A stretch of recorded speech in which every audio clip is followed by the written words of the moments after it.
नमस्कार, आप जुड़े हैं सुशील कुमार के साथ आपकी वॉइस में। मारवाड़ी शब्द सुनते ही सबसे पहले जहन में आता है व्यापार और व्यापारी, लेकिन वर्तमान की हम बात करें तो मारवाड़ी समाज ने धार्मिक ही नहीं बल्कि राजनीतिक है या हर क्षेत्र में समाज में विकास किया है और समाज को एक नई राह दिखाया है। और वर्तमान में दिल्ली में आप देख सकते हैं कि पीछे दिल्ली प्रादेशिक मारवाड़ी सम्मेलन का आयोजन किया गया है। उनके नवनियुक्त प्रदेश अध्यक्ष चुने गए। हमारे साथ राजेश सिंघल जी है, उनसे हम बात करने वाले हैं कि समाज के उत्थान के लिए किस प्रकार ये समाज लोग जुड़कर काम कर रहे हैं। आपसे सर नमस्कार, आपका स्वागत है। धन्यवाद सुशील जी। पहला सवाल तो आपका ये है कि हम समाज के उत्थान के लिए क्या करेंगे जी।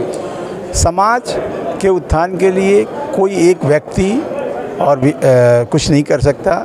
विचार ही समाज को ऊपर लेके आते हैं। और आज मारवाड़ी समाज जो है हमारा आदिकाल से मारवाड़ी समाज के विचार बहुत ऊंचे रहे, इसलिए मारवाड़ी समाज जहाँ भी गया वहाँ पर उन्होंने संस्कारों की स्थापना करी, भाईचारे की स्थापना करी, शुद्धता की, शुचिता की, सौम्यता की, सभ्यता की।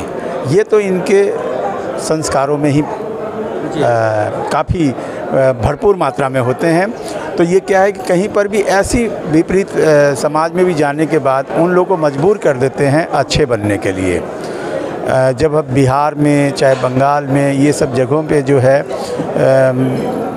बहुत ज़्यादा कोई अच्छी बात, अच्छी सोच नहीं होती है, उस बीच में भी जाके मारवाड़ी समाज अपनी सोच से उन लोगों को अच्छा करने का काम करता है। तो इसीलिए मारवाड़ी समाज शुरू से ही अच्छा करता आ रहा है। आगे भी जैसे जैसे जहाँ जहाँ भी कमियाँ नज़र आती हैं, मारवाड़ी समाज में चिंतन है और उस चिंतन पर वो निवारण भी करते हैं। हमारे इस संस्था में, ये संस्था हमारी आज की नहीं 90 वर्ष आयु की ये संस्था है।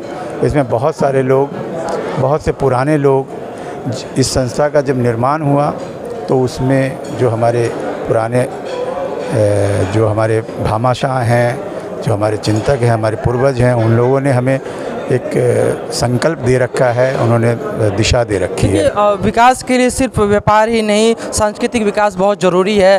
पूर्वी कल्चर जो है, पश्चिमी कल्चर जो है हम पे हावी है। ऐसे में कैसे आप नई पीढ़ी को कुछ बदलाव लाना चाहेंगे? नहीं, ये जो पश्चिमी जो कल्चर है, पश्चिमी सभ्यता सब पे ही हावी हो रही है। हमारा समाज फिर भी तुलनात्मक दृष्टिकोण में कम प्रभावित हुआ है, लेकिन प्रभावित हुआ है।